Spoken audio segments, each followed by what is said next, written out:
നമസ്കാരം. ചാനൽ 91 ന്യൂസിലേക്ക് സ്വാഗതം. മഹാകുംഭമേള ലോകം അത്ഭുതത്തോടെ കാണുന്ന ഭക്തസംഗമമാണ്.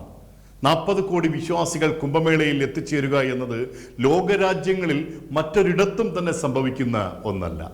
7000 കോടി രൂപയാണ് കുംഭമേളയുടെ ഒരുക്കങ്ങൾക്ക് മാത്രമായി UP സർക്കാർ ചെലവഴിച്ചത്. എന്നാൽ കുംഭമേളയുടെ പേരിൽ നിരവധിയായ വിവാദങ്ങളും ഉയർന്നു വന്നുകൊണ്ടിരിക്കുന്നു. കുംഭമേളയുടെ സംഗമസ്ഥാനമായ പ്രയാഗ്രാജ് വഖഫ് ഭൂമിയാണ് എന്ന് അഖിലേന്ത്യാ മുസ്ലിം ജമാഅത്ത് പ്രസിഡന്റ് മൗലാന ഷഹാബുദ്ദീൻ അവകാശപ്പെടുന്നു. വഖഫ് ഭൂമി ഹൈന്ദവ വിശ്വാസികളുടെ കുംഭമേളയ്ക്കായി ദാനം നൽകിയത് മുസ്ലിം സമുദായത്തിന്റെ വിശാല മനസ്കതയാണ് എന്ന് ഷഹാബുദ്ദീൻ പറയുന്നു. കുംഭമേളയിൽ മുസ്ലിം സമുദായ അംഗങ്ങൾക്ക് പ്രവേശനം അനുവദിക്കാത്തത് നീതിയല്ലെന്നും ഇദ്ദേഹത്തിന്റെ പ്രസ്താവനയിലുണ്ട്. അഖിലേന്ത്യാ മുസ്ലിം ജമാഅത്ത് പ്രസിഡന്റായ ഷഹാബുദ്ദീൻ പറയുന്നതൊക്കെ പച്ചക്കള്ളമാണെന്നും മൗലാനയെ ഇന്ത്യയുടെ ശത്രുരാജ്യമായ പാകിസ്ഥാൻ സ്പോൺസർ ചെയ്യുകയാണെന്നും ഹിന്ദു മഹാസഭ പ്രസിഡന്റ് സ്വാമി ചക്രപാണി മഹാരാജ് മറുപടി നൽകി.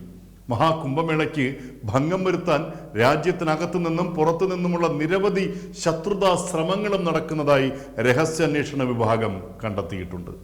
ട്രെയിൻ ജിഹാദ്, സാമൂഹിക അട്ടിമറി, സ്ഫോടനങ്ങൾ ഇവയുടെയൊന്നും സാധ്യതകൾ തള്ളിക്കളയാൻ സാധ്യമല്ല. എന്നാൽ ഇതിനെയൊക്കെ പ്രതിരോധിച്ച് ഈ മഹാമനുഷ്യ സംഗമോത്സവം വിജയിപ്പിക്കുവാൻ വേണ്ടി സർവ്വ സംവിധാനങ്ങളും സജ്ജമാക്കുകയാണ് യോഗി സർക്കാർ. 1-2 ദിവസങ്ങളിൽ അവസാനിക്കുന്നതല്ല മഹാകുംഭമേള. ഉത്സവം ജനുവരി 13 ആരംഭിച്ച് മഹാശിവരാത്രി ദിവസമായ ഫെബ്രുവരി 26 വരെ 43 ദിവസങ്ങളിലാണ് കുംഭമേള നടക്കുന്നത്. സന്യാസി ശ്രേഷ്ഠന്മാരും സ്വാമിമാരും പണ്ഡിതരും ഭക്തരും വിശ്വാസികളും VIP-കളും VVIP-കളും ഒക്കെ കുംഭമേളയുടെ ഭാഗമായി മാറുമ്പോൾ സുരക്ഷ എന്നത് ഇന്ന് വരെ പോലീസ് നേരിട്ടിട്ടില്ലാത്ത പ്രതിസന്ധിയായി മാറിക്കഴിഞ്ഞു. പ്രയാഗ്രാജിൽ കിലോമീറ്റർ നീളുകയാണ് ടെന്റുകൾ. വിവിധ നിറങ്ങളിലുള്ള ടെന്റുകളാണ് ഇവിടെ ഒരുക്കിയിട്ടുള്ളത്. ഗംഗ, യമുന, സരസ്വതി നദികൾ സംഗമിക്കുന്ന വിശുദ്ധ സ്നാന ചടങ്ങിനുള്ള ത്രിവേണി സംഗമവും സജ്ജമായി കഴിഞ്ഞു. താൽക്കാലിക പെൻറ്റ്യൂൺ പാലങ്ങൾ, പുത്തൻ റോഡുകൾ തുടങ്ങി വിസ്മയകരമായ ഒരുക്കങ്ങളാണ് 12 വർഷത്തിലൊരിക്കൽ മാത്രം വരാറുള്ള മഹാകുംഭമേളയ്ക്ക് തയ്യാറാക്കിയിരിക്കുന്നത്. വാഹന നിയന്ത്രണത്തിന് മാത്രം 1400 പോലീസുകാരെ നിയോഗിച്ചിട്ടുണ്ട്. 200 യുവ പോലീസുകാർ ചേർന്നുള്ള 100 കണക്കിന് സംഘം 20 ടീം എന്ന പേരിൽ ഈ മേളയുടെ പ്രധാന സുരക്ഷാ ചുമതല നിർവഹിക്കും. ഇന്ത്യയിൽ നടക്കുന്ന മഹാകുംഭമേളയിലേക്ക് ലോക ശ്രദ്ധ ഉണ്ടായിക്കഴിഞ്ഞു.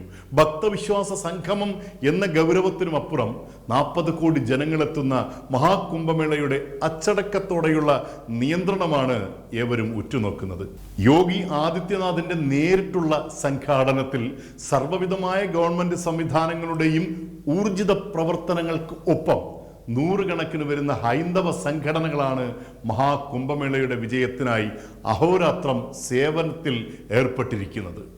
ജനുവരി 14 മകരസംക്രാന്തി, ഫെബ്രുവരി 3 വസന്ത പഞ്ചമി, ഫെബ്രുവരി 12 മാഘി പൂർണിമ, ഫെബ്രുവരി 26 മഹാശിവരാത്രി എന്നീ ദിവസങ്ങളിൽ മഹാകുംഭമേളയുടെ ഏറ്റവും വലിയ ആഘോഷ ദിനങ്ങളായി മാറും.